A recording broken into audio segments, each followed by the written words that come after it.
Okay. On the bottom of the deck, we have here the Hermit card. The Hermit is about spending time alone. It's not a card of loneliness. I don't want to misunderstand that. But it's really about going within and discovering what's important to you. It's connecting with your spirituality. It's discovering what's important. Sometimes we need that distance from other people and the noise that they bring to be able to understand what we need to do in our life. You'll notice that anytime you see the Hermit in a deck, he's always in motion. He's always walking somewhere. He's somebody with a long beard. It's white hair or gray hair, silver hair. That's indicative or symbolic of wisdom. You don't have to be any person with a beard or gray hair to have wisdom. You know, we can tap into that. There's the wisdom of the spheres, the wisdom of the universe. But he's always in motion. It means that even though he seems by himself, alone, isolated or cloistered, he's not. He's forward moving, just in a way that occurs underneath the surface. I think of the Hermit oftentimes as I do like in February. You know, you may not see the shoots, but something is starting to occur underneath the surface as the seed pods are breaking open. The green tips have not pushed through the soil just yet. But definitely this is about the wisdom that can come from within. This can be Virgo as well. At least it's associated with the zodiac sign of Virgo. Excuse me. Now, maybe some of the reason for this Hermit energy is because of anxiety. Expecting the worst, self-fulfilling prophecies, sleepless nights. 9 of air is about anxiety. It's about toxic thinking.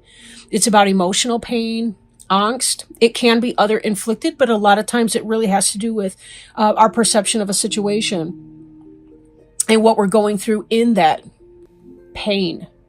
This is not a comfortable energy. This is one of the I don't want to say the worst cards in the deck, because every single card and everything any card can possibly represent is a blessing. It's a teaching tool. But what are the things that we think about? You know, sometimes if we write those down, we journal those, we can understand where that is coming from, what we need to learn, what's important to us.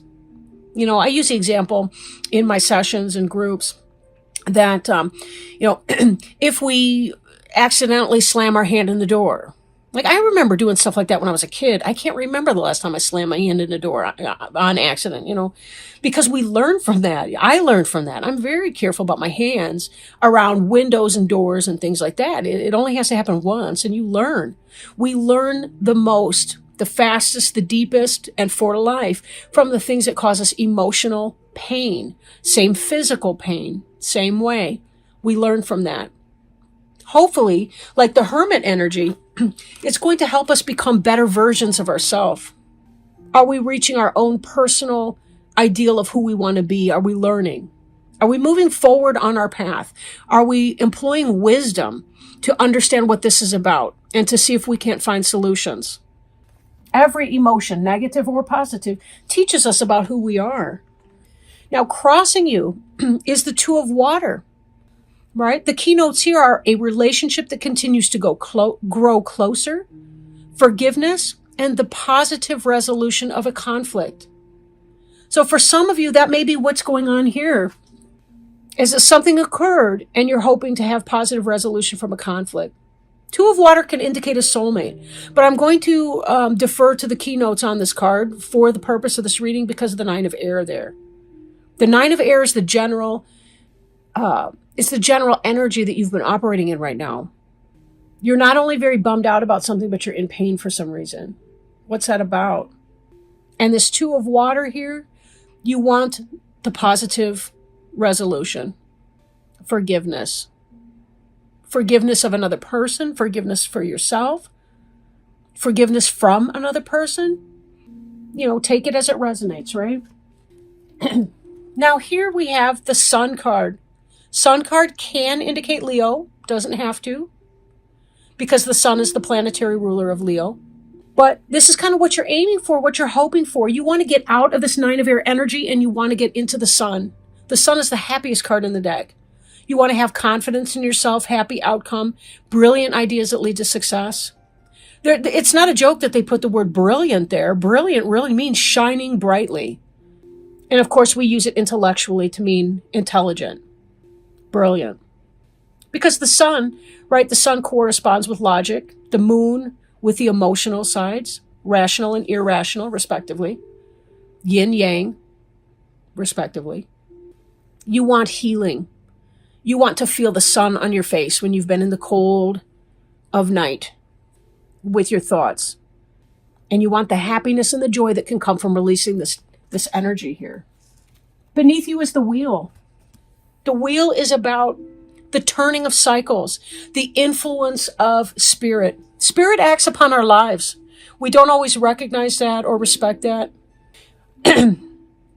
but it does, right? Things happen that are beyond our control. And sometimes things happen that are within the control of our spirit guides, helpers, angels, God, however you want to put that, right? There are individuals working behind the scenes to help us grow and connect with the things that we were born to do. People come into our lives for a reason. You know, when we say, oh, you're heaven sent, you know, this person's heaven sent, or this situation, oh, what a blessing. No, really, things are heaven sent. Things are blessings. Things that we're supposed to do and to learn. We're supposed to grow. I really have this theory that every person on this earth is born here to learn how to love. Some people are here to learn how to love other people. Some people are here to learn how to love themselves.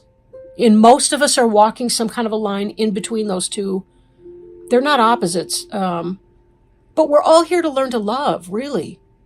Whatever that means. Doesn't mean you can't have boundaries.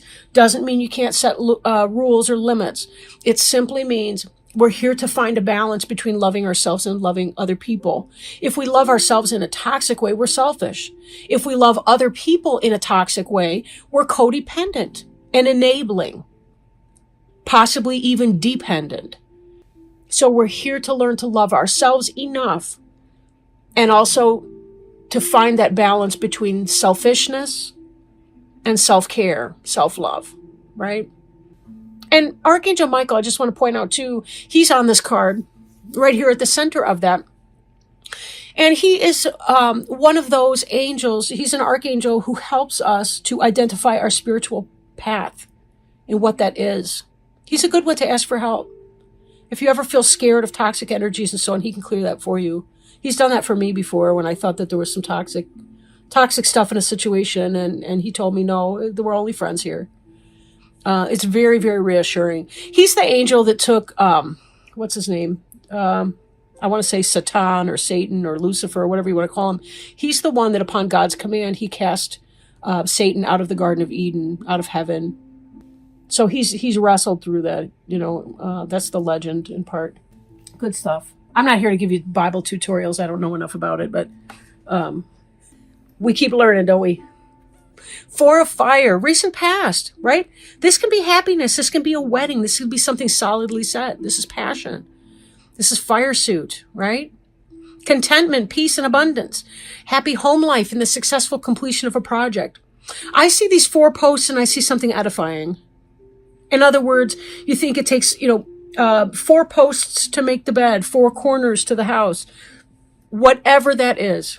It could be that for some of you, you bought a new house or you got a new job and you're feeling comfortable in that. You're feeling well situated. You've got your 4 wheels underneath you, if it's a car, metaphor. 4 of Fire. Some would point out this 1111 right here. That's possible too. For some of you, this is soulmate energy. This 4 of Fire right here, that could be that happy home life. But happy home life doesn't always have to be about romance. And again, most of what I'm feeling with that is because of the anxiety level, there's something that you do feel very uncomfortable about. But it seems like you got your feet under you. You're rolling forward in a way, metaphorically. The 13 here, release. 13s are about change, big transformation. Spiritual transformation, time to move on, the end of a phase or a situation. So there is great change coming up in your life, and possibly it's the anticipation of that. That is the factor that you're so anxious about in the 9 of Air covering you. Release is in the immediate future. So it's going to happen, and you know this already. It could be because something is coming into play. There's divine timing. that's coming into play. If you're not making the changes that you need to in your life, Spirit will do it for you. Fate will do it for you. Now the card for you, whoops. On release, this is that idea that we have to release the old to make room for the new. You know, it's kind of like, imagine planting your garden in the springtime. Well, fine, but you got to get rid of the old cold, dead husks of the previous crop. You know, you got to turn over the soil. You got to put the vitamins back into the earth, the nutrients. You know, you got to fertilize and all that, pluck weeds. I'm not saying all of that stuff in the correct order per se, but you know what I mean. Plant metaphor. Yes, plant metaphor. The card representing you is the Three of Fire. Three of Fire has to do with waiting for your ships to come in. You know it's on the way, it's forthcoming, because you've done some work and you know that it's coming in. This is about making long-term plans, what you want those to look like. Even as you're facing this release that is coming up, you also know that there are good things that can be coming in for you. Good things that's coming in for you. And I'm drawn to notice, I don't know if you can see it or not. I don't want to pull the card too closer to get blurry, but this right here that I'm circling with my finger, that's a butterfly. That's about change and transformation. So you're waiting for something beautiful to develop, and you're hoping for something wonderful. The cards are reading very optimistic. Like, in spite of your anxiety that you're going through, there's a deeper, deeper core of you that is very positive and optimistic about what can be. That I think this release may not be quite so uncomfortable as you're fearing in your Nine of Air energy. Release some of that Nine of Air. I mean, you do want to acknowledge how you're feeling. You never want to shut yourself up, so to speak, because that's abusive. You know, that's like when other people tell us to shut up because, you know, they're uncomfortable with our emotions. Fine, I won't share them here, but I'm not going to shut up. I'm going to vent my feelings. You know, I'm going to let them out in a healthy way. In the environment card, ego, false sense of entrapment, being overly focused on material things, negative or fear-based thoughts. That's this. Are you addicted to your anxiety or pain? Are you addicted to the helplessness that comes with that? Are you addicted to anything? Because this can be about, in part, with the release card, we want to release the things that are unhealthy attachments. We want to release addictions and fears. We want to release the way we talk ourselves into a prison. I'm noticing around this person here with the mask on, which means that this is not about true, authentic self. Somebody's putting on a front. But this orbital shape can be the aura of the person, but it could also be a symbolic rebirth, kind of like an emergence from a womb. But take the mask off first.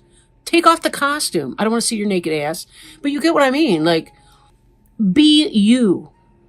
Be you, and don't worry about it. Don't apologize. Release this toxic fear and anxiety because it's keeping you stuck in a prison of your own creation.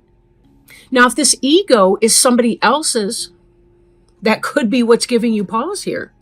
But then again, I'm thinking it's not, because we got this Four of Fire, which looks like a happy home life. So it may not be the relationship. You've got your ships are coming in over here, so it looks like your business life. I think for some of you, it's your personal life. Romance, friendships, whatever. Let go of the ego things that are tripping you up. Be vulnerable. Take your mask off. Take your mask off and speak who you really are. This Two of Water here, growing closer with somebody. Nobody's going to fall in love with that mask. Your friends are going to be turned off by the mask, right?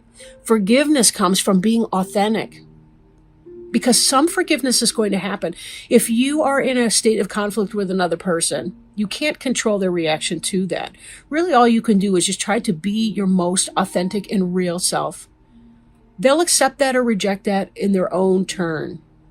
You know, then again, if you need to forgive someone else, same thing. Do what you need to do to be right within your own self. Trust in the process. Because sometimes, you know, when we need to forgive other people, sometimes we take that on. We take on their crap. Again, take it as it resonates. Because, you know, depending on how many people view this video, this could go a million ways. I don't know. But something is worrying you. Do you want to live in that worry, or do you want to release it and move on to your next great thing? Here we have hopes and fears. This Two of Earth, this is, this is kind of what you're thinking, in a sense. You're worried about having so much going on. And you do have a lot going on, clearly. These ships did not fill themselves. That was your effort to put them there. And you want to see what's going to build from that. You're in a growth. You're in a change process. Two of Earth can be about juggling a lot of things. It can be about juggling them successfully. But it is about having a lot going on and needing to make some kind of a decision. The number 2 can, oftentimes it represents ambivalence, conflicting thoughts and feelings, heart and mind decisions about possibly earthly material things. So something happened to go on here. A future outcome, heartache, great sadness, taking time to heal, and the need to forgive yourself of others. So this is your final outcome card. This is the near future card. Coming to a place where there's a need for release to be able to give yourself that healing that you need. If your ego is getting in the way, you're not going to release this and move on. Learn your lesson and grow from it and move on. Are you being stubborn? And what are you being stubborn for? Would you rather be right or happy?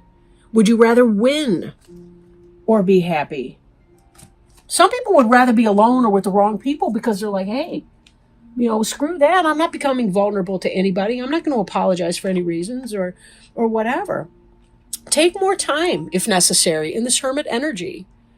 Take even more time if necessary for you to unpack some of that.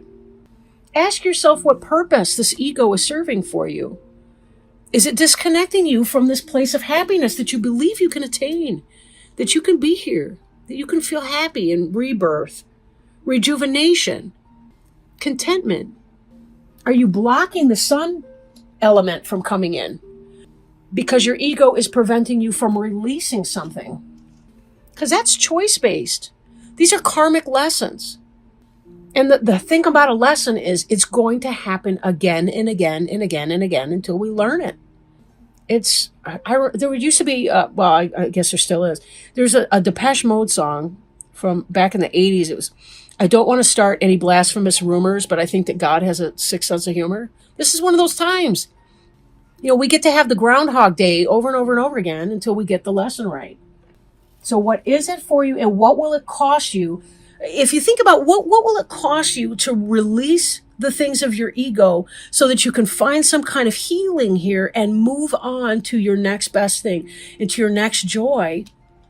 And then think about what's the cost to holding on to the mask. Cost-benefit analysis. The ego card is also considered the devil card.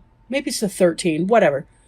But between these two cards that you've got, one's your environment, one's your future, these are the devil and the tower cards in other decks. So if you're familiar with the tarot cards, those are not great cards to have, but they're wonderful in the sense that they really, really teach us without bullshitting around. They teach us what it is that we need to do to be able to move forward, get unstuck, and to continue to elevate on our spiritual journey. How do we lighten up, spiritually speaking, right? How do we lighten up? So let me pull a Healing with the Angels Oracle card, also by Dorian Virtue. And stop me if you've seen this one before. I know I did them last time for December 1st. Angel Tarot cards, this is what I've been working with. Now we're doing the Healing with the Angels Oracle cards. I do like to show you guys that and also give credits to the authors and artists who've done these. Let's see if our angel friends, guides, helpers. All right, healing. So let me read this card for you. Healing. Okay. A situation that has caused you concern is on the mend. You are a natural healer, and your healing thoughts have manifested into form. Sometimes a situation cannot heal until you release the challenge completely, so that healing light can enter it. Your worries will soon be over because this card signifies that a healing has occurred. To realize this healing, however, you must first stop focusing on what is wrong and instead affirm, everything is in divine and perfect order right now. You have natural healing abilities, and this card asks you to have faith that God works through you as an earth healing angel. Hold thoughts of love around any situation that seems to need healing. Visualize the situation is healed right now. Then give thanks to God for this healing and completely release everything to the angels. The powerful effects of your healing work touch many lives. And what an excellent guide to being able to release some of these issues and find healing for the situation at hand.